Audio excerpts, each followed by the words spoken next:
expertise to create solutions in pediatrics. It's our sole focus. And because of this focus, we talk to a lot of pediatric care teams as a way of staying connected with what's happening in pediatrics, but also as a way of educating about the value of augmented reality. And so the use cases you're going to hear today all came from pediatric and specialty hospitals that we work with.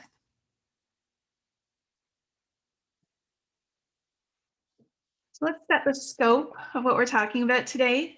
We're going to focus on mobile augmented reality. So that means augmented reality that uses smartphones and tablets to deliver 3D experiences. Mobile augmented reality adds digital experiences to the real world. So both the digital and physical can be experienced at the same time. This means that children using mobile augmented reality are always connected to their environment and the humans in that environment. As you can see on the screen here, the mobile device is pointed at a card that's sitting on a table. The device recognizes the card and adds a flying digital phoenix above it.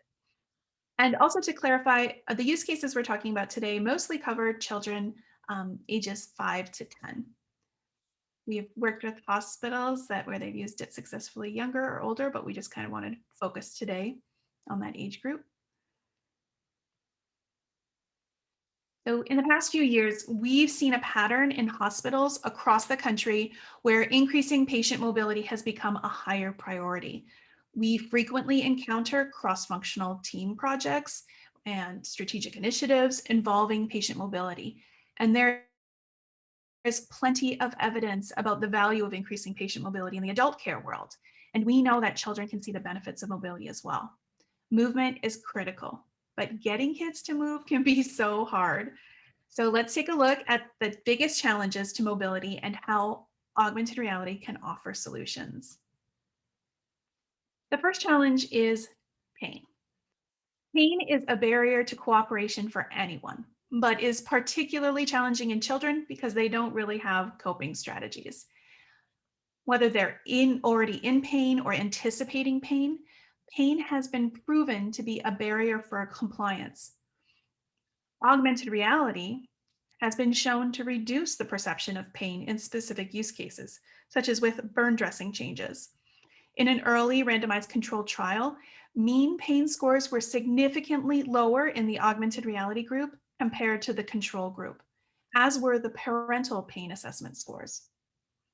Now, while there's much research to be done, there is a promise in using augmented reality as a non-pharmacological pain intervention by itself and as an adjunct to pharmacological analgesia. The second challenge is fun.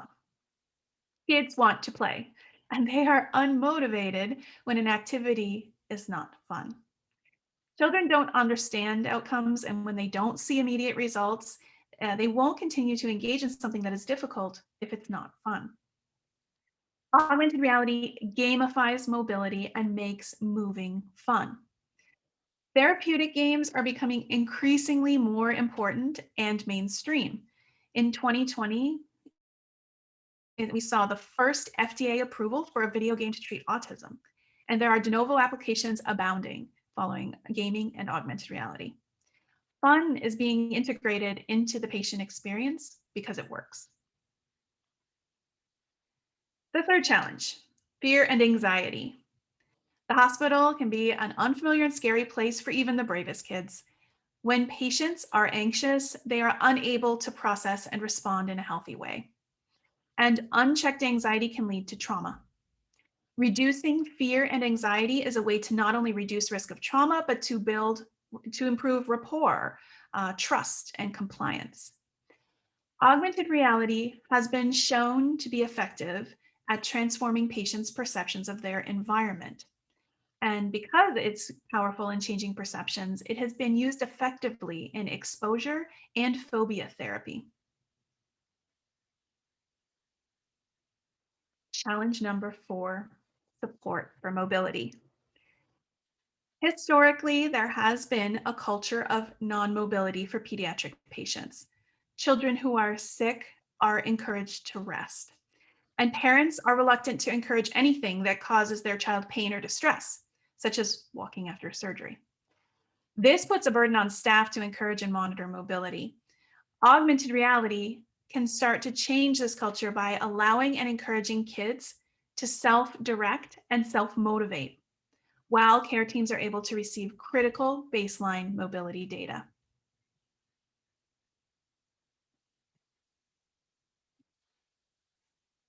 We're talking about mobile augmented reality, but augmented reality can also be delivered via headset.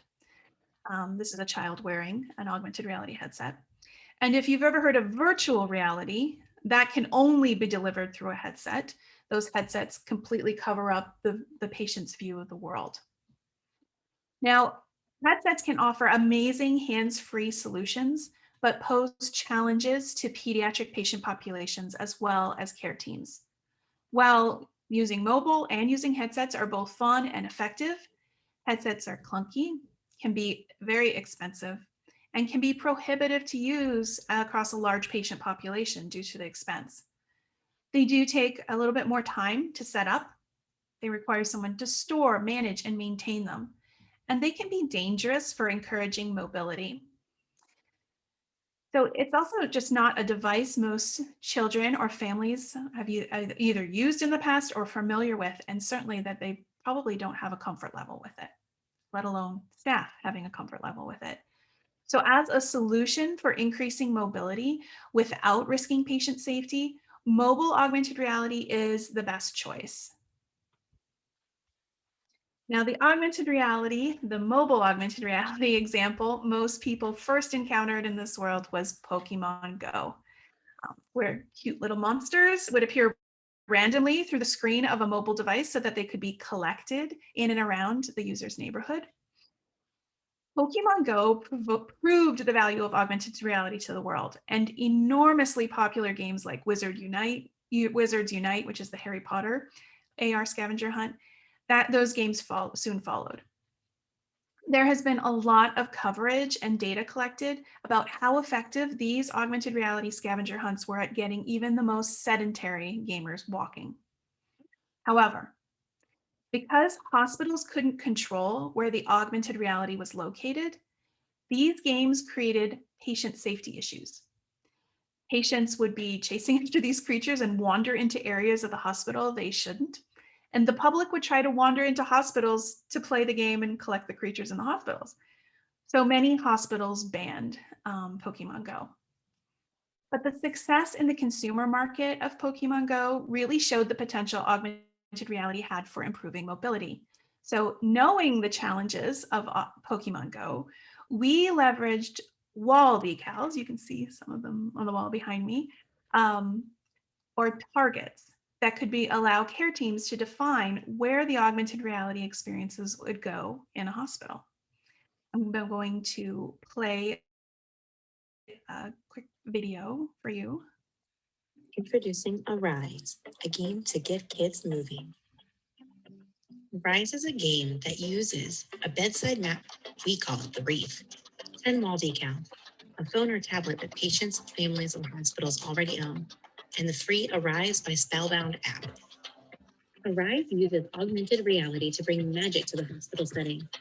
Kids move around, interacting with characters at the wall decals or at their bedside. Place the wall decals further away or in hallways to get your patients moving more. We want kids to move as part of their recovery, but we can't always have a therapist, a child life specialist, a nurse, or any other staff member there to encourage movement. Arise puts broccoli in the brownie and gets kids moving for fun without realizing that they are also doing it for their own health benefits. Arise helps care teams create moments of magic for patients. Learn more at www.spellboundar.com. All right. I think I saw some feedback that was a little hard to hear. So if everyone wants to just bear with me for a moment, I'm going to stop my share and try sharing again.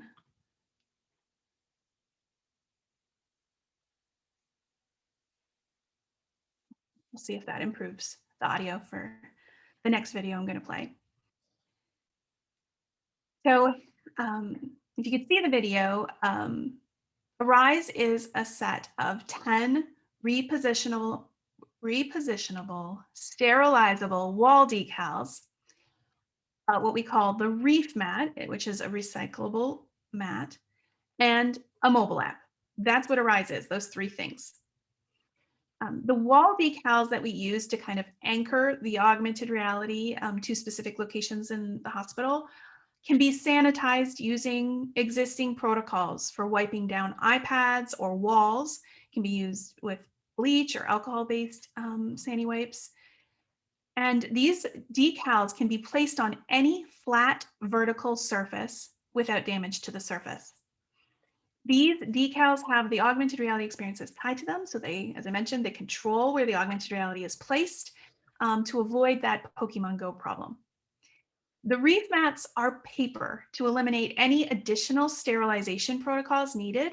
And we send a lot of them so that if a child loses one or spills on it or wants a sibling to have one, they can just be handed out as care teams see fit.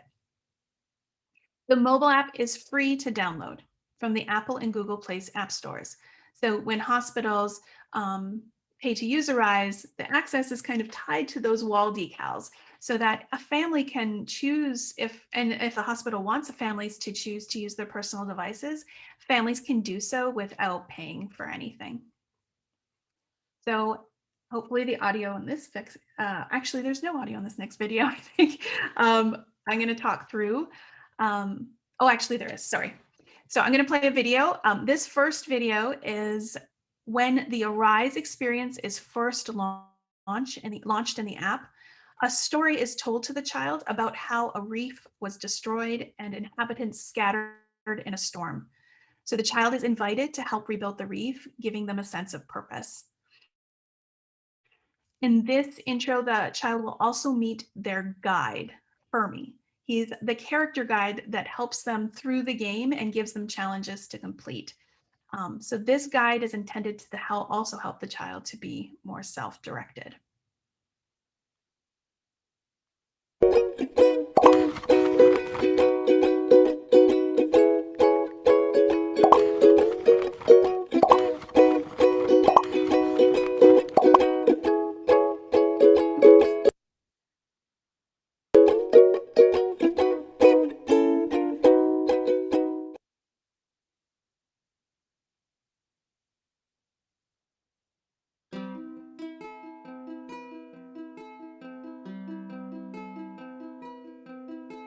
Ahoy, matey!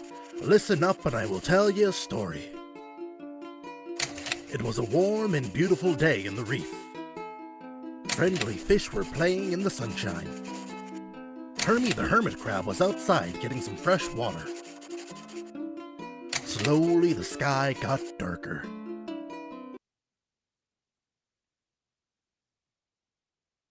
Hermie felt the currents getting stronger. He had a bad feeling. Bam! A bright flash lit the sky. Above the waves, the sky trembled and the ocean swirled. Crash! Another bolt struck. Houses, friends, and neighbors were swept away in the current. Hermie ran to his house. He grabbed a bottle and a note and prayed someone would get his message and come to help. This was the reef's last hope.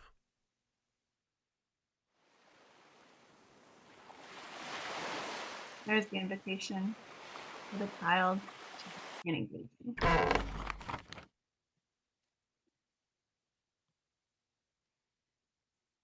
So after the story is set, the child will point the device at the reef mat to get started. The reef mat is where the child, this is what we're seeing here, will rebuild the virtual coral reef. They then place the decals on the wall, any flat vertical surface. And in order to rebuild the reef, the child must complete challenges and earn rewards, which they need to visit the wall decals to do. Point the device at the wall decal and receive challenges. The rewards that they collect, actually some of the challenges are about just meeting characters.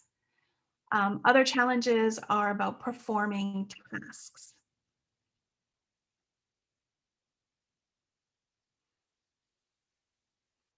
So for example, like hunting for lost treasure. This is the more scavenger hunt aspect. In this case, they're going to look for a fossil. And so they need to visit those wall decals and search around to find objects hidden in the 3D scenery. And these tasks vary.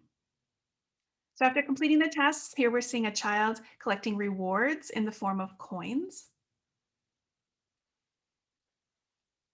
They take these rewards back to the reef mat. And this is what the reef mat looks like when the child begins to rebuild and personalize their virtual world. So as houses or buildings are added, characters return to the reef and new gameplay is possible. And then of course, there's just some good old fashioned silliness, like I think here they're going to put sunglasses on a swordfish.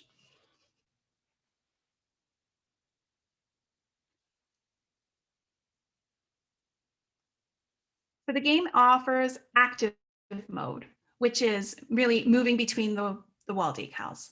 It also offers inactive mode, so sitting down to engage with their reef mat and build their virtual world. And we've heard about children both walking and in wheelchairs being able to effectively use this.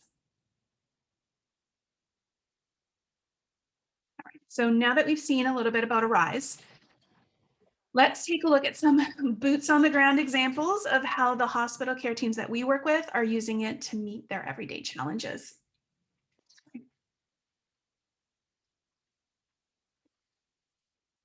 The first use case is using augmented reality to orient patients to their environment. Hospital is unfamiliar and can be intimidating for many kids. So getting a child comfortable with their room or with the floor they're on can be a recovery game changer. So some of the ideas from care teams that we've heard about are, there's 10 wall decals. So they place the first 3 decals within the child's room and then place the rest in the hallway to kind of encourage that progressive movement. Start small inside the room and get bigger as they're stronger.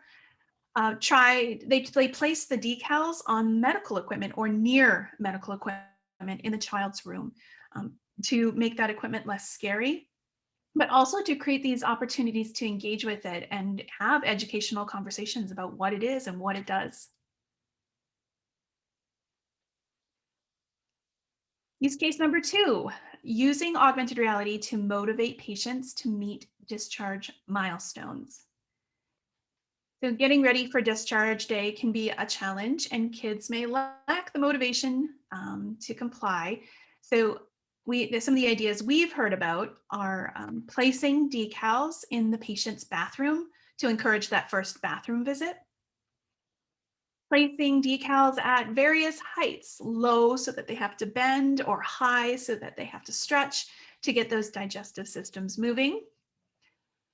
Placing decals to encourage cross-body movement. We heard one team placing the wall decals like slightly under the bathroom sink, so they had to bend and twist to get to it. And also obviously placing decals at the height for children in wheelchairs to motivate them to learn how to use their chair.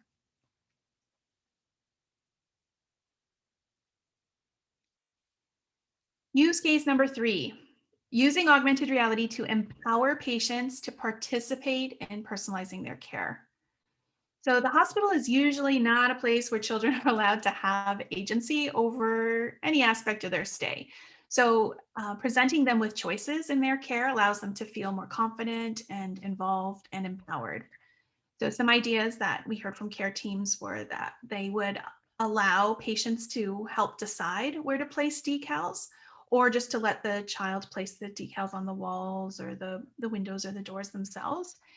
Care teams ultimately decide which patients it's appropriate to use Arise with, which patients are ready. But for those that they do decide, this is a great way to allow them to participate. And we've heard about other teams continuing the narratives of the story around Arise with the child to kind of encourage imaginative play, let the child not only build their virtual world, but tell them stories around it, building rapport and engagement with that child. The 4th use case, using augmented reality to gamify treatment or the hospital environment. So when gamified, augmented reality is highly motivating, particularly for kids who are already gamers, that are familiar with and excited about technology, or the ones that just always want to have a device in their hand. And so from care teams, we heard some creative ideas using augmented reality as part of an obstacle course in a rehab gym. The decals themselves make great stations. Um, Using augmented reality as a reward system for meeting goals or milestones, like placing a decal in a place that they must climb steps to get to. So they're rewarded with the ability to play the game. We have some very short tasks in there. So they get rewarded with being able to play the game and accomplish something in the game after accomplishing a physical challenge. Another one is to use augmented reality to motivate discovery of other services. So we've talked with hospitals who sometimes express dismay at underutilization of services, including things donated by important members of the community or longtime hospital supporters. So using augmented reality to direct patients to locations is one way we will be looking at improving mobility in the future. And our last use case, using augmented reality to bridge between visits. So augmented reality, when it's done on a mobile device, can easily be used to create continuity of care and increase overall compliance. So in both inpatient and outpatient settings, a big goal of mobility protocol is to get kids to move when their care team isn't around. This includes between rehab visits or between PT appointments. Some hospitals send Arise home with patients upon discharge to continue recovery at home. This also allows parents to take ownership of care continuity between visits. Care teams often report that parents frequently ask for tools or tips or any kind of help to keep their child moving post-discharge or between visits. And mobile AR is a tool that parents can easily use.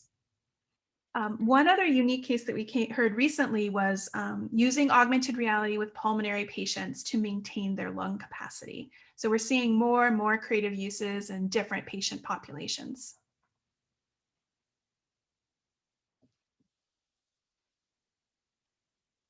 So in terms of, we saw Arise, we heard some of the use cases, we're hearing new use cases all the time. And as we're encountering new care teams and new patient populations, we're always working to optimize the Arise for staff workflows.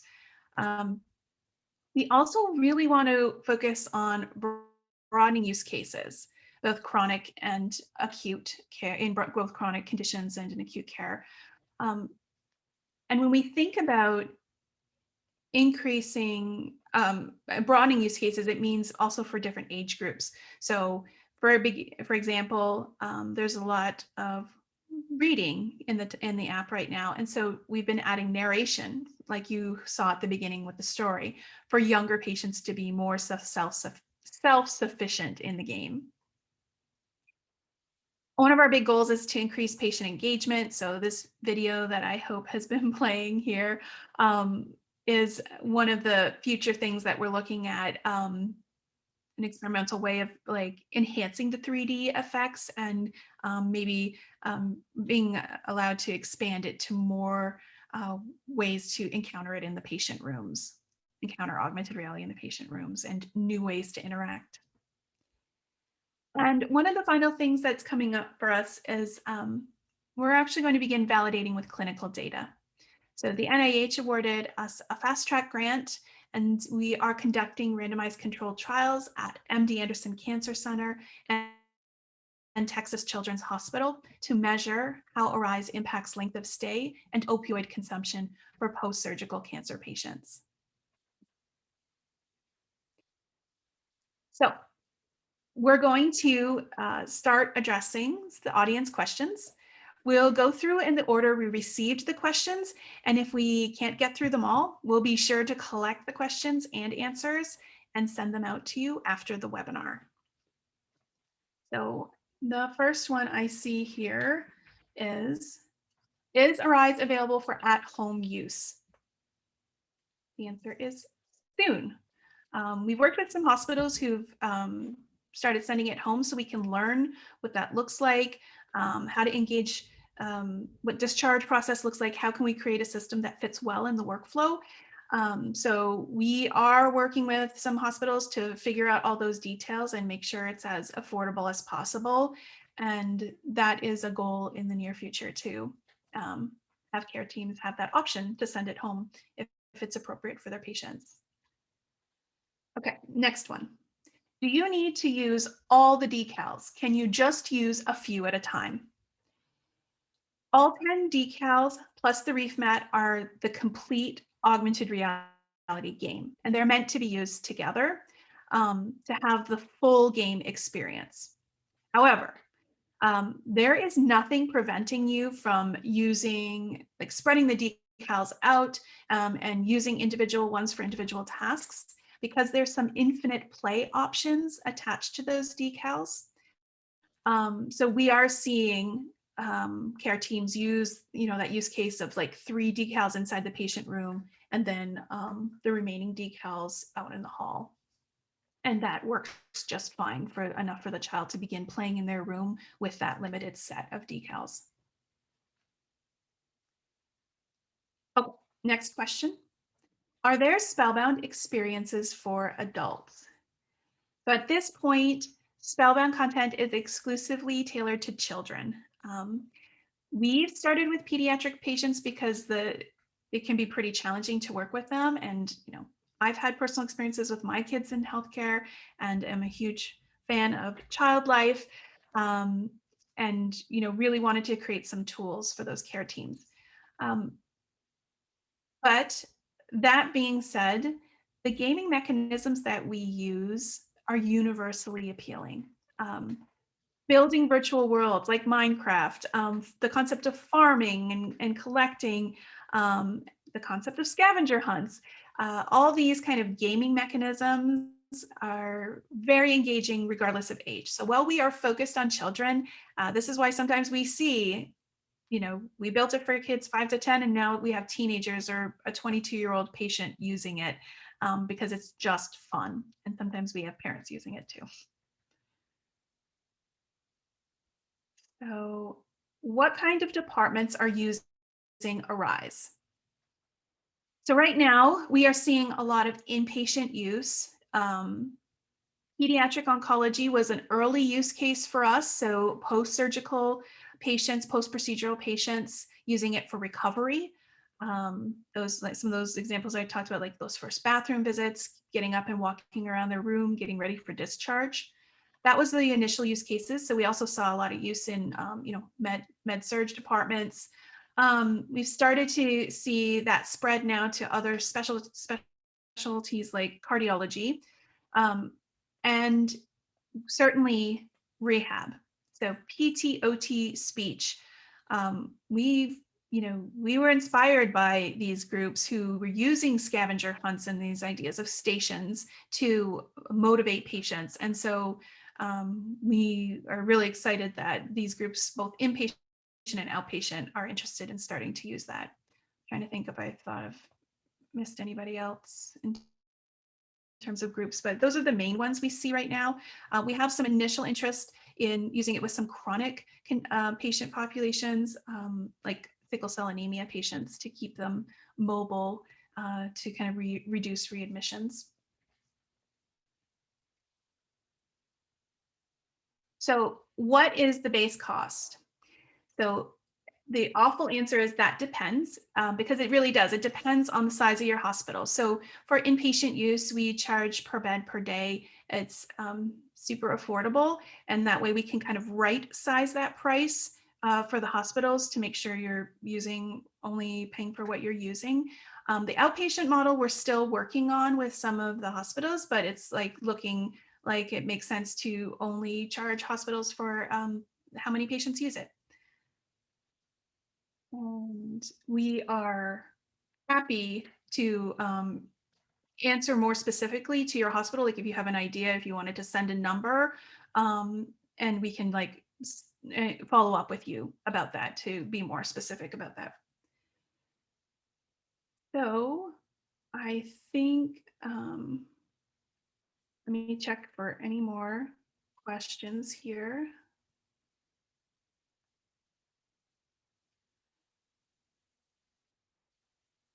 What, oh, what age ranges is it okay for? We talked about starting it for 5 to 10. We've heard teams successfully use it with children as young as 2 and young adults as old as 22. So it's really up to the care team to decide and based, on individual patients. But it is, the themes we picked were meant to target a certain age group, but it's certainly fun and engaging across. So we're not going to hold anyone back from using it. How would you get a rise at your hospital? Um, you can absolutely follow up with us after this. I mean, we'll be sending a follow-up email. I think one thing we always like to do is to talk to the people who, are interested in a rise to make sure that the fit is good. So like, what use cases are you thinking about using it with? Can we give you any insight into like what will work really well and maybe what won't work so well? So we really want to make sure that Arise is the right tool for you, and we're happy uh, to to make sure that fits for you and then talk any details. And I'll put up contact information after this. Just checking any more questions.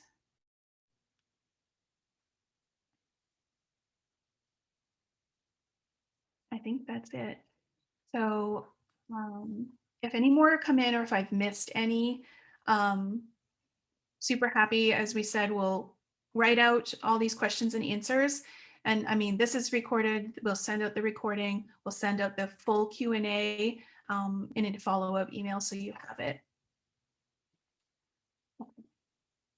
So we know it is challenging to engage the digital generation. Mobile augmented reality offers a tool that is fun and engaging for children and effective at overcoming some of the challenges of improving patient mobility. It's simple, it's flexible, it's easy to use. It offers a low-cost way of creating moments of magic for pediatric patients. I really want to thank you for your time today. I know time is precious. In the next few days, you'll receive an email from us, which will have a link to the webinar recording, a summary sheet with the bibliography referencing those studies that I mentioned, and a link to a brief survey to verify your certificate of participation and an opportunity to give us your feedback. And here's the email. Anyone who wants to reach out, please do, even if it's just to ask some low-key questions. We love to talk. We're very passionate about what we do. So thank you for your time, and we look forward to connecting with you in the future.